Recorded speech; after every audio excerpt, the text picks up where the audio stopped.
Okay, now moving on to our next speaker. Now, as some of you might be aware if you attended the panel discussions, there was a lot of talk about being an insider in tech. Did anyone attend that panel discussion, the insider in tech discussion? Nope, okay, no matter, because our next speaker is going to provide some concrete tips about how you can apply to this very rapidly growing industry. So, our next talk is called Starting a Career in Tech Without a Tech Background. Please join me in welcoming Pek Hoon, Career Coach, General Assembly, to the stage.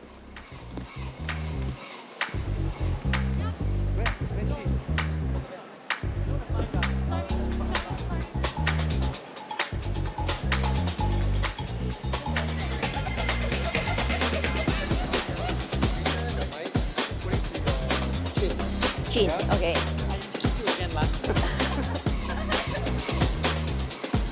Okay, a little bit of some technical difficulties. Ladies and gentlemen, please join me in introducing Pek Hoon, Career Coach, General Assembly, to the stage. Okay, thank you, Dylan. Right, okay, hi everybody. Hi everybody. Right, can you all hear me? Right, okay, so a very good afternoon to all of you. Thank you for actually, spending your precious Saturday afternoon with me. Okay, so today I'm going to talk about transitioning to a tech career without tech background. Okay, I think I'll stand a bit here so that y'all can see the slides, right? Okay, so this is me, right? So I'm a career switcher myself, right? So let me share with you my career journey. Okay, so I started my career in market research consultancy, right? So I was helping corporate companies, right, to actually improve on their product and services as well as branding, right? So I was leading team and I was mentoring and coaching the team members. Then I often get people telling me that, hey, you're a good mentor, right? And I also did the Gallup Strength Finder, and one of my key strengths is actually developer. Okay, developer, I don't mean software developer. Okay, so developer, I'm referring to actually people development, right? So I thought, since that's my strength, right, I will leverage on my strength and kind of explore some other roles, right? So I started to do my research, right? And then I took up a coaching course, right? And then I also start to volunteer with young NTUC, guiding like undergrads and fresh grads in terms of their career choices, right?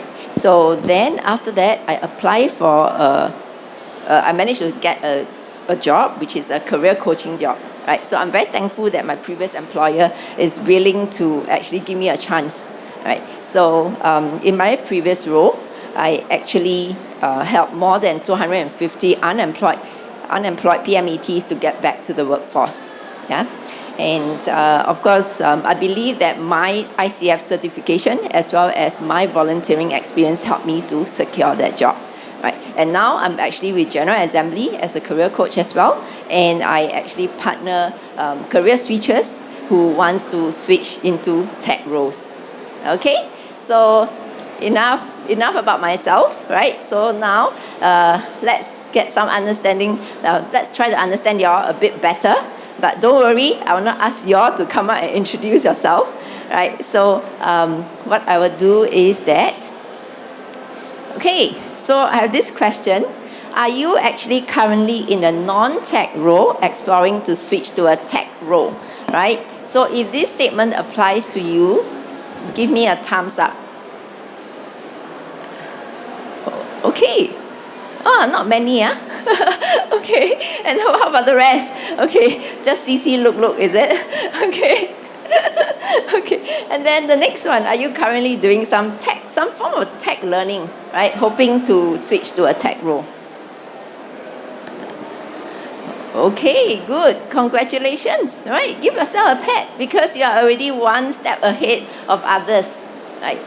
Okay, so my next question, right? So you need a tech degree to work in tech roles, right? So you can agree or disagree. So even if you are not looking for tech roles, you can also participate in this question. Do you need a tech degree to work in tech roles? Yeah. Okay, good. Wow. Yes. Okay, I think the answer is the same for everybody, right? So that's good. There are more and more companies nowadays who are actually willing to, hire candidates based on their skills rather than their formal educational qualification. Okay, so then the next question is, how do you transition to tech career without tech background? Right, so this is what I'm going to talk about today, and I will also share 3 important traits for navigating career transition. Right, and if you stay with me until the end, I will be sharing some complimentary career resource that you can download. Okay, and today I'm going to share with you 2 case studies. Right, the first one, okay, is about Ken. Right, so Ken is an engineer, okay, with 10 years of experience. Right, so he felt that some of his current work is actually very manual, very time-consuming. Right, and he feels that technology could actually help to improve efficiency. And he's very interested in tech, and he wanted to switch to a tech role. Okay, so then what did Ken do, right? So first of all, Ken did some research, right? So he tried to identify the in-demand skills and technologies, right?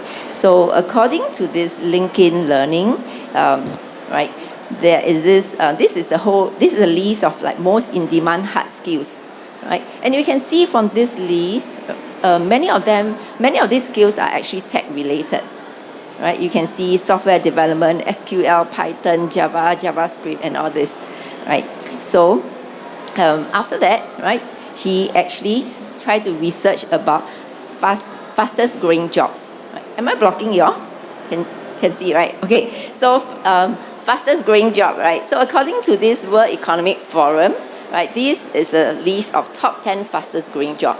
And not difficult to see, most of the roles are also tech related. So AI and machine learning specialists, information security analysts, right, big data specialists, digital transformation specialists, right? I mean, just to name a few, right? So there are so many different tech roles, right? Then which one should Ken go into? So Ken decided to do more research by talking to people in tech roles, right? So then he approached people, right, who are actually currently in different tech roles and conduct informational interviews with them. So what did he ask them, right? So you use this Tiara framework, right? He used this Tiara framework and asked them questions, right? So what is this Tiara framework about, right? So the first one is trends, right?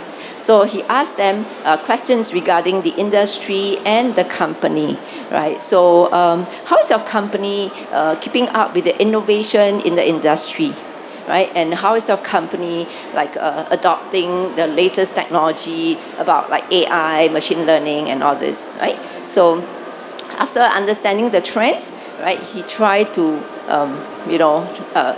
try to understand the person that he's trying to talk to, right, that he's speaking to, so to get some insight. So how did this person started his career? What was his career journey like, right? And then what are some challenges that he faced? And then after that, he asked for advice, right? So if I'm interested in this role, what must I do, right? So what are the training or what are the things or skills that I need to have, right? And then after that, he also asked for resource, right? Can you recommend me some resource that I can refer to? So resource can be in terms of like websites or videos or even like books, right? So that's resource. And he also will show his commitment, right, by asking about assignment, right? So, what kind of projects will be of value to your organization, right? And then maybe that's something that he wants to work on in future, right? So this is the Tiara framework, right? You can use it to conduct informational interview. So after he get a better understanding of all the different tech roles, right, then he also tried to do some self-reflection and to understand about his own strengths, his interests, as well as his transferable skills, right? And then he identified that he's interested in a software engineer role. Okay, then the next step, right? So what did he do? Okay, so he decided to do some self-learning through online courses, right? So there are actually a lot of free online courses on the different portals. I'm sure you are all quite familiar with all this, right? I'm not sure, like you all would know, like if you're NLB members, you will have free access to many of the courses on Udemy, right? Okay, I see some not. Okay, so yeah, and there are also other online resources, right? For example, HackerRank, Codility, LeetCode, and all these websites where you can practice your coding, right? Okay, so after doing self-learning, he learned the skills. Is that sufficient? Is that sufficient? No, right? Okay, so he tried to build his credential by taking up internship, right? And he also tried to do some freelance project, right? Like as a side hustle. Right. So basically, it's just trying to gain more experience to build his credential. And these are some portals that you can check it out if you are looking for some freelance work. Right. And another way to build credential is actually to volunteer. Right. So for example, maybe there are some non-profit organization who's trying to digitize some of their process, and also maybe to improve on their website. Right, so these are opportunities for you to actually volunteer and help them, and that will also help to build your credential, which you can include in your resume. Okay, so yes, so after that, he also tried to look at some public initiatives.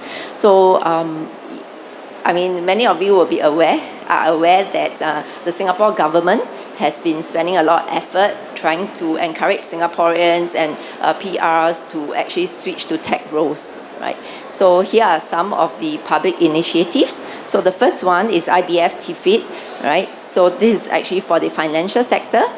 And then the next one, SG Innovate Talent Program, is actually targeting at the tech startup, right? And the last one, SG Tech Career Conversion Program, is actually a place and train program for tech roles, right? So for Ken, right? So he's currently being hired as a software engineer for a tech startup under the SG Innovate Talent Program, right? So congratulations to Ken. Okay. Okay, before I move on to the second case study, right, I'm going to do my favorite hand exercise again. Okay, so I guess most of you are aware that tech companies have been retrenching, right? And the latest that we hear is Lucasfilm, that this news came out earlier this week, that they are going to close their Singapore operation.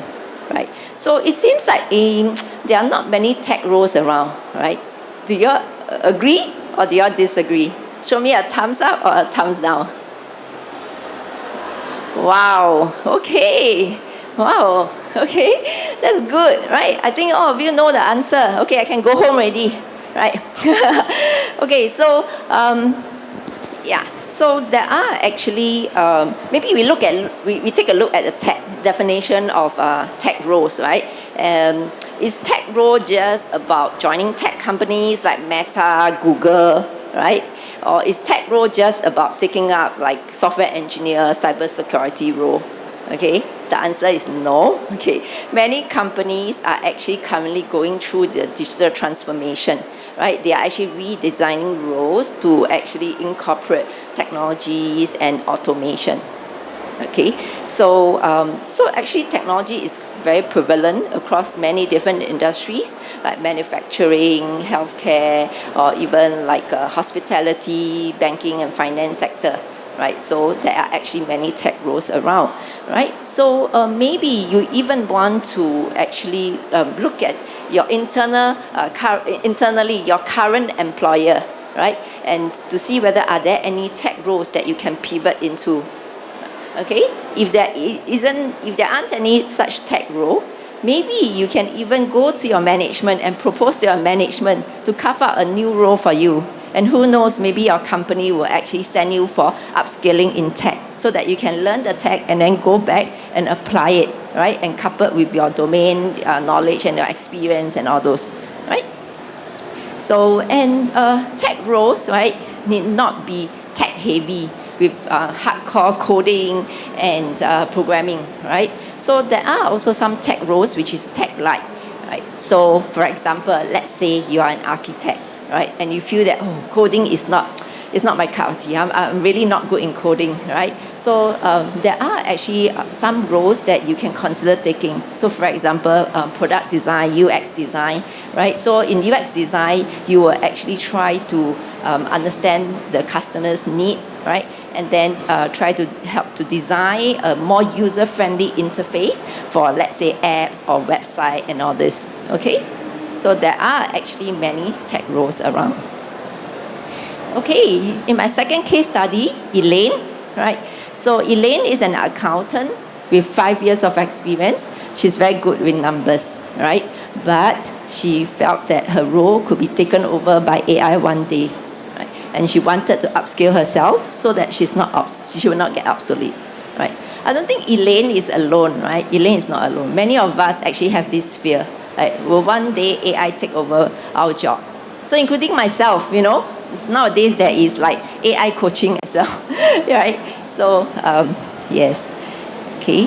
So what did Elaine do, right? So first of all, she tried to identify her transferable skills, right? So Elaine is very good in her communication skills. She is good in presenting data in a easy to understand manner, right, to her stakeholders. And she's also good in stakeholder engagement, right? So these are her transferable skills, right? So you can see this is a list of example of transferable skills that we often see listed in the job ads of tech roles, right? So problem-solving skills, right? Technology is often used to help to solve problem, right? And then project management skills, right? Adaptability. I think adaptability is applicable for all roles, but it is more so for tech roles as well, because you need to be adaptable, you need to be open, and you need to learn things fast, right? Okay, and this is by World Economic Forum, right? These are the top 10 skills of 2023, right? So I believe most of us here, or all of us here, would have some of these skills, right? For example, flexibility and agility, motivation and self-awareness, right? Curiosity and lifelong learning, empathy and active listening, right? So you do have some transferable skills, okay? You are not starting from scratch. Okay, so then for Elaine, she recognized that she's good with numbers, and she decided to explore data analytics and data science, right? So she took up a free introductory class, right, on data analytics to kind of make sure that, this is what I enjoy doing, and this is something that I can do, right? Then after that, she actually enrolled in a boot camp with General Assembly, okay? So General Assembly actually conducts boot camps and as well as digital upskilling in the area of software engineering, data science, as well as UX design, right? And for the past 12 years, General Assembly has been helping individuals of diverse profile to launch their tech career. Okay, so this is General Assembly website. You can actually check it out later on. Okay, so many employers are actually more concerned about what can you do in the role and how can you value add in the role that they are going to hire you for, right? Rather than looking at your your formal educational qualification. So it's important for you to actually showcase your skills through projects, right? And in General Assembly Bootcamp, you'll be working on 4 to 5 projects. And these 4 to 5 projects will help to contribute to into your portfolio, right? To help you to build your portfolio. And for Elaine, after she have completed her course, she continued to build her portfolio by participating in hackathon. Yeah. Okay. And then Elaine is also she also did something very important. Right, she attended events, she actively networked with people. She attended events that is relevant, like this Data Science SG, right? And she also tried to reach out to people on LinkedIn, right? She even asked for some professionals for some feedback on her portfolio, right? And of course, if you would like to find a mentor who can guide you, that's good, right? So you can check out the ADP list and also Junior Dev SG, that's more for software engineering, right? They are actually very much into, mentoring junior software engineer, okay? So, and then for Elaine, right, she managed to secure a finance analyst role in a financial sector, right? And she's actually using data analytics skills to help her to analyze large volume of data and presenting it in an easy to understand manner using dashboards, right? So that's Elaine. Okay. So I hope that you all are able to get some inspiration from the 2 case studies that I've shared, right? So, so how do you transition into tech career without tech background? Like after what I've said so much, right? What is one key thing that stands out for you, right? Maybe you all can maybe turn to the person beside you and say one thing that you have gotten out from the session today, right? So just turn to the person beside you and say, what did you learn? I see, not, okay. Yes? Yeah? Okay. Okay, so this is a summary of what I've covered so far across the 2 case studies, right? So research, right? Do your research, okay? So that was what I did when I was trying to do a career switch as well, right? Identify your transferable skills, right? So not just keep chasing after what is the in demand skills, right? You also have to take stock of your own interests, your own transferable skills, right, and your strength, right?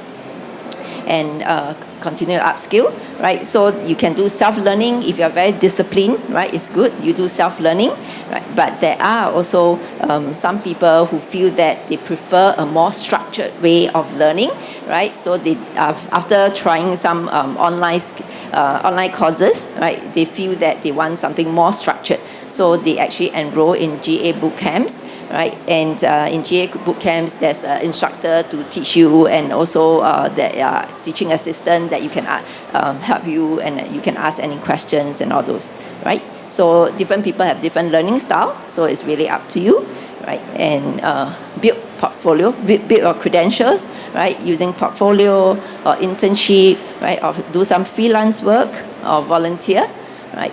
And then actively network, right? So network, you go and attend events, right? Like this, right? You can also network with each other, right? You can exchange, take out your phone and then scan each other's QR code on LinkedIn, right?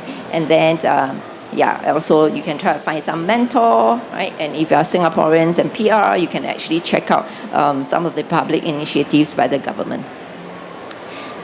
Okay, so in terms of doing a career transition, I guess many of you would know that it's not an easy journey, right? So you need to have the right mindset, right?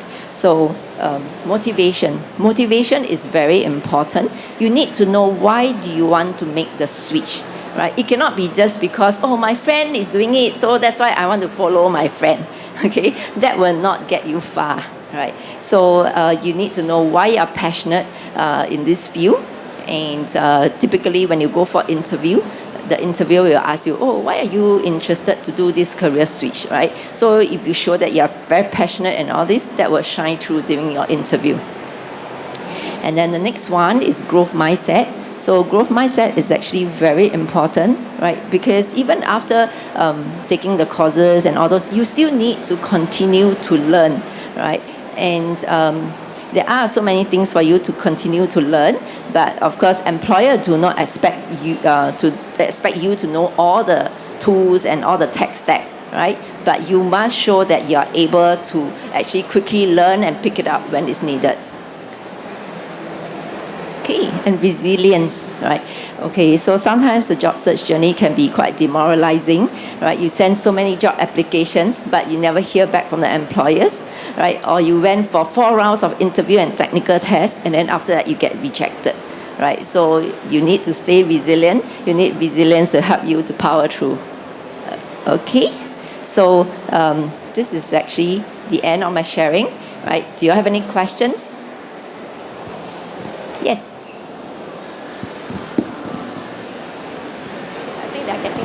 They are getting the mic for you.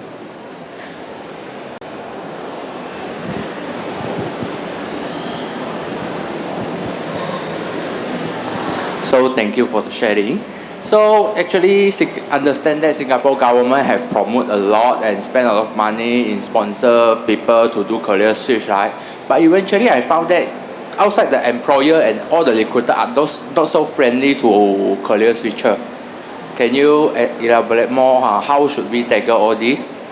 For example, normally they will just shut the door, rejecting us, just saying one word is that you do not have experience in this industry. They don't even willing to sit down and listen to us so that we can explain what we know, what is our passion, and what is the skill that we can offer. They will just close their door first by looking at our previous experience. Okay, so that's a very good question. I think this is something that many career switchers face, right? But the thing is that you need to find ways to showcase your skills and showcase what you have learned, right? So, for example, on LinkedIn, let's say you have done some projects, right? So you can try to write about the projects that you have done on LinkedIn, and that will actually help to give you visibility as well, right? I do have some students who graduated and then they post about their capstone project. What did they do for their capstone project? And actually, some of them got employer who actually approached them and say that, oh, we would like to interview you. This is actually a real case, yeah? And you have to go out there and showcase and kind of sell yourself, right? Because nobody will be able to sell you. You have to sell yourself, and you have to go out and actively network, because it's easier to get a job or to get an interview if you know someone in the company, right? So if you know someone, not just know them personally, but through networking and all those. But the other thing is, when you network, whether you approach people online or you approach people on event, right? Don't just straight away say, I'm looking for a job. Do you have a job for me? You will scare people away, okay? So you come from the angle of you want to learn more from them, right? Oh, so how do you actually started this journey? What was your career journey like, right? How do you manage to make a switch? Maybe they really did make a switch, right? How do you actually make the switch, right? What do you do, right? So try to learn from them and show that you're very willing to learn. You have a good attitude. And next time when they have a role, right, they may actually consider you, or they can, refer you if their company is hiring. Yeah. Does that answer your question? Actually, I did all you have been saying. So showing the project, capstone project, doing additional research, doing additional preparation to build up the portfolio, break down the question that I did, all the challenge, and then how I overcome one by one, and then showing in the LinkedIn. Yes. And did you actively network? Yes. Okay. But maybe the strategy, I don't know. Just that most of the thing that I face is the HR and recruiter. They will just shut their door. And not only me, because I have my friends, we are having the same scenario too, right? Okay. Yeah, because we are in a group of people joining the same training. Yeah. Okay, so sometimes it's not just to approach the HR or recruiter. You can approach other people who are actually, for example, in the field that you're learning, like the peers, right? You can try to approach them, network with them and all those, and sometimes they can actually do a referral for you, right? Rather than to go through the HR. So for example, right, sometimes HR is so busy, right? So for example, let's say you know this person in the company, right? And then the person is actually working, the team is actually overloaded already, right? And then he tell the boss, you need to hire someone to help us, right? And then boss say, I'm waiting for HR. Right, and then let's say you approach this person, and the person look at your profile and say, hey, I think this person not bad, can consider, right? Then the person take your resume and pass it to the boss. Hey, boss, this person not bad, I think we can interview. Okay, so the boss said, okay, come, we interview him. And then if let's say you manage to impress them, right, and then the boss can just say pass to HR for the next round of interview. Right? So it need not be just just stop at the HR and recruiters. You can actually approach the other people in the team as well. Yeah. Okay. Any other questions? No questions? Okay, so I promise you. Yeah. Oh, okay. Hello. Yes. Yeah, I have a genuine question on the drop off. Like, if you go to any career site and a job employed site, most of the drop off happened. Like, I apply, they ask for a lot of information, candidates get frustrated with filling all the information. Even if those all information are already in the CV. Like, even if you go to career site of job street, a lot of it redirects to the employer career site, and it again asks to pre-fill the information what is already there in the job street. Why can't it be pre-filled information come over the employer side? You have a partnership with them. At least the candidate should have a smooth digital journey.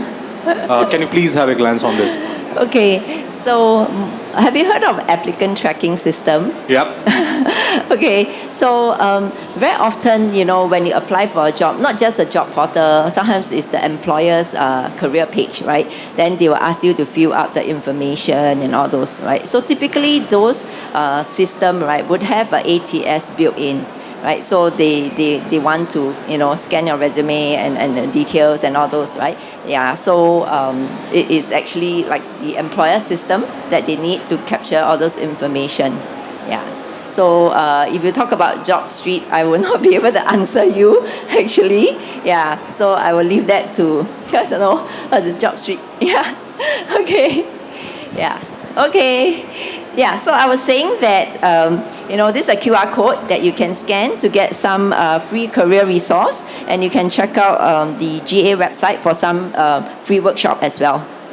Okay, and, sorry, are you still scanning? Okay, so that's the end of my sharing, and if you would like to connect with me on LinkedIn, this is my QR code.